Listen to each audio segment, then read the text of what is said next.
Selamat pagi teman-teman sekalian. Saya Galang Setia Brisani dari BDK Pekanbaru dan ada teman saya, saudari Priscilla Maramakalena. Ya, jadi hari ini kami akan mendiskusikan mengenai benchmarking antara instansi yang kami ditugaskan di tempat tersebut dan dengan perusahaan lain. Jadi hari ini kita mau benchmarking instansi siapa nih? Kira-kira Priscilla? Kayaknya kita benchmark dengan apa aja yang sekarang bertugas di KPP yang di Kanada. Ya, Direktorat Jenderal Pajak ya. Jadi sebenarnya Lang, kalau di kantor aku itu udah bagus pelayanannya, udah juga SDM-nya udah lumayan. Cuman ada beberapa menurut aku yang bisa dimaksimalin. Contohnya itu pelayanan. Nah, menurut kamu instansi atau perusahaan yang bisa kita jadiin benchmark soal pelayanan ini apa ya? Nah, mungkin kalau dari segi pelayanan ya, kalau menurutku sih perusahaan yang mungkin udah terkenal terbaik lah pelayanan itu salah satu perusahaan swasta, perusahaan perbankan, yaitu Bank BCA. Itu akan dijadikan benchmarking sebagai instansi yang memiliki produk atau inovasi yang baik, yang mungkin bisa diterapkan di kantor kita masing-masing sebagai bahan perbaikan gitu ya dari segi pelayanannya. Terus mungkin ada keunggulan dari perusahaan BCA itu sendiri apa ya kira-kira Priscilla? menurut aku mereka kayak orang, setiap teman-teman yang aku kenal, mereka rata-rata yang memakai pelayanan BCA, mereka semua tuh puas, terus kayak gak mau pindah ke bank yang lain. Iya.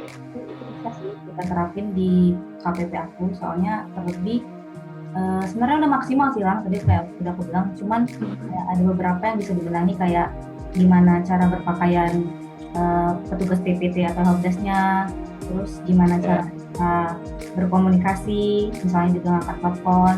Menurut kamu, terutama BCA, kamu pernah nggak? Gimana yang kamu dengar?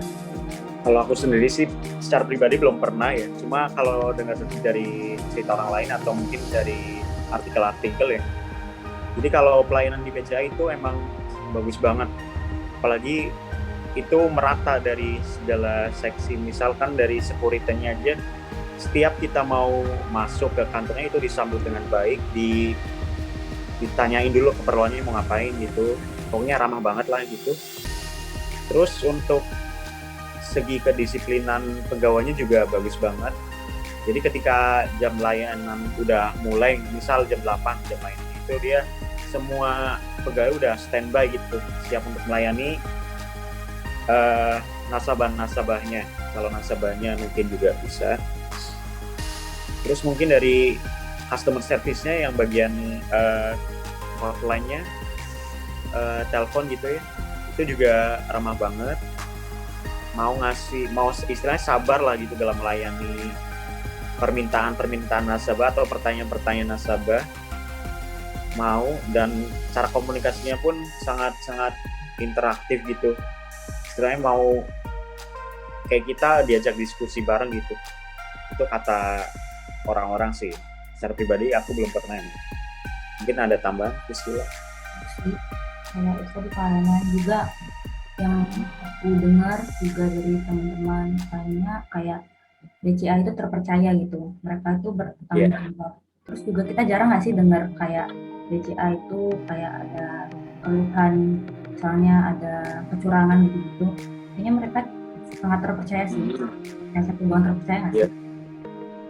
Iya, kalau nggak salah sih aku belum pernah dengar kayak tiba-tiba dana nasabahnya itu hilang gitu. Biasanya kan ada tuh kasus-kasus tiba-tiba tabungannya jadi berkurang gitu tanpa ada tarikan dana atau sebagainya. Mungkin itu juga menjadi salah satu keunggulan dari Bank BCA ya.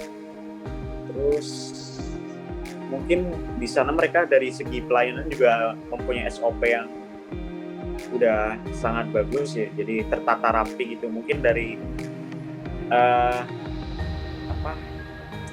customer service yang bagian telepon juga ada skrip-skripnya begitu, jadi kalau misalkan ada pertanyaan ini di skripnya udah ada, jadi tinggal ngikutin skripnya aja dari BCA. Mungkin itu juga sih yang membuat pelayanan mereka sangat baik. Apa lagi ya? Mungkin kalau soal anti korupsi kali ya, kita nggak pernah dengar Iya, ya kayak direksinya atau apa gitu yang melakukan pidana korupsi kali. iya, belum belum selama ini aku belum dengar sih kasus-kasus kayak gitu ya yang berkaitan dengan Bank BCA. Terus apa lagi ya? Kalau inovasi menurut kamu mereka inovasi Kalau dari segi inovasi mungkin sama seperti perusahaan bank lain, mungkin dari segi m-banking mungkin ya. Walaupun secara kalau aplikasi dari Bank BCA itu sebenarnya terkesan agak kuno sih sebenarnya. Tapi mereka mengutamakan ini fungsinya daripada interface-nya, tampilannya gitu. Jadi yang gampang aja dipakai, yang penting-penting aja. Misal mau transfer, tinggal transfer, klik transfer. Kalau mungkin aplikasi banking lain agak ribet ya, harus masuk menu ini. Walaupun secara tampilan lebih menarik daripada aplikasinya Bank BCA. kayak mereka animasinya sederhana tapi kayak tepat sasaran nggak sih kayak? Iya, lebih mengutamakan fungsinya daripada estetikanya. Kalau kita kaitin dengan yang bisa dilakukan di KPP atau unit instansi kita berdua, menurut kamu tadi kesimpulannya pertama? Kalau dari segi pelayanan mungkin yang pertama sih setauku di instansi kita untuk masalah pelayanan melalui telepon itu belum ada skripnya gitu. Jadi sebenarnya secara spontan gitu mengikuti menyesuaikan dengan keadaan kita dengan kondisi penelpon. Jadi mungkin bisa dibuatkan atau dibuatkan standar gitu kayak skrip. Kalau misalkan terima telepon dia harus ngomong apa gitu segala macam. Terus Mungkin yang lain juga cara berpakaian sih kayak lebih ditegasin gitu. Karena kalau lihat di kantor kayak kantorku gitu udah rapi, cuman kayak kurang apa ya? Iya. Meyakinkan aja gitu. Iya sih. Terus mungkin juga kurang standar lah, kurang kompak gitu. Misalkan ada yang kemeja putih, Ya, ini bahannya apa gitu, ya betul. segala macam lah. Rambut juga nggak sih kayak rambut bisa. Oh iya, rambut bisa. Terus gitu. Dari segi penampilan gitu ya, penampilan pegawainya gitu ya, biar terlihat profesional gitu. Mungkin bisa dibenahi, buatkan standar yang lebih spesifik mengenai tata cara berpakaian. Satpam juga kali ya, lebih kayak koordinasi nggak sih? Ya, gimana tuh? Jadi kayak lebih kalau aku lihat di kantorku kayak lebih apa ya, kayak terlihat lebih profesional.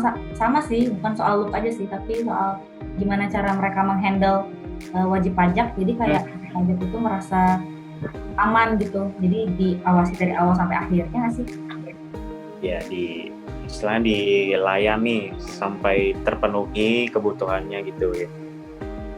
Dan kalau bisa ya perbaikannya si wajib pajak ketika keluar dari kantor kita itu tidak ada rasa ketidakpuasan gitulah. Kalau bisa tiap keluar tersenyum gitu karena sudah terpenuhi kebutuhannya. Mungkin kan biasanya ada tuh WP yang walaupun udah kita bantu ya keluar tetap ya mukanya nggak enak itulah, karena mungkin pelayanannya juga kurang, cara berkomunikasinya walaupun kebutuhan mereka sudah terpenuhi. Ya itu salah satunya ya cara berkomunikasi yang bisa kita ubah. Iya. Terus mungkin yang terakhir soal ini kali ya, akuntabilitasnya mereka lebih terpercaya tuh. Iya. Kita buat publik itu yakin kalau kita tuh bertanggung jawab atas soalnya data yang mereka berikan. Oh ya. Mungkin keamanan datanya kita lebih ketatkan ya, karena mungkin ada beberapa kasus kebocoran data ya dari kita, misal data SPT dan segala macam pernah bocor juga kan. Mungkin bisa diperketat lah security awareness-nya melalui program-program, mungkin bisa melalui e-learning kalau pas pandemi seperti ini kan, atau mungkin diklat langsung mengenai keamanan data. Iya, mungkin itu bisa dijadikan bahan pertimbangan untuk perbaikan pelayanan instansi kita, terutama instansi ini. Itu yang kamu sebutin Bang, yang disiplin, soal disiplin pegawai. Yang disiplin, oh iya, tadi sebenarnya udah sedikit disinggung. Kalau untuk masalah kedisiplinan, memang pegawai BCA dirasa cukup sangat disiplin lah ya. Jadi ketika jam layanan udah mulai, itu udah standby semua, siap melayani. Dari security-nya juga. Kantor kita mungkin juga bisa disamping ya. Misalnya kalau misalnya budaya apa sih yang 15 menit, datang 15 menit itu ya? Belum. Iya. Ya mungkin karena itu juga sih, kita ada kan fleksi gitu kan, jam fleksi itu. Mungkin karena itu jadi kelihatannya agak telat gitu datangnya. Padahal kan emang fleksinya dia memutuskan untuk berangkat lebih, dimundurin gitu jam kerja. Walaupun pulangnya juga pasti dimundurin gitu. Mungkin itu salah satu kelemahan jam fleksi gitu ya, kalau dilihat dari mata publik mungkin. Tuh. Kalau kita benar-benar simpulin lagi, jadi intinya mungkin ada beberapa poin ya. Yang pertama BCA itu mutunya, kayak pelayanannya, gimana mereka berkomunikasi, cara menjawab telepon, terus cara berpakaian, gimana satpamnya sama, terus melayaninya dari awal sampai akhir. Terus tadi soal akuntabilitas, tanggung jawab mereka tentang keamanan data. Terus yang terakhir baru disiplin pegawai ya. Yang tadi mereka jam operasional itu udah siap untuk melayani. Standby. Mantap. Oke. Iya. Udah ya? Udah nih. Ditutup. Mulai ditutup. Tutup. Ya, jadi sekian mungkin diskusi dari kami. Mungkin masih banyak kekurangan atau kesalahan, jadi mohon dimaklumi dan mohon maaf dari kami. Sekian dan terima kasih. Saya Gala. Dan Priscilla. Sampai jumpa di video berikutnya. Terima kasih.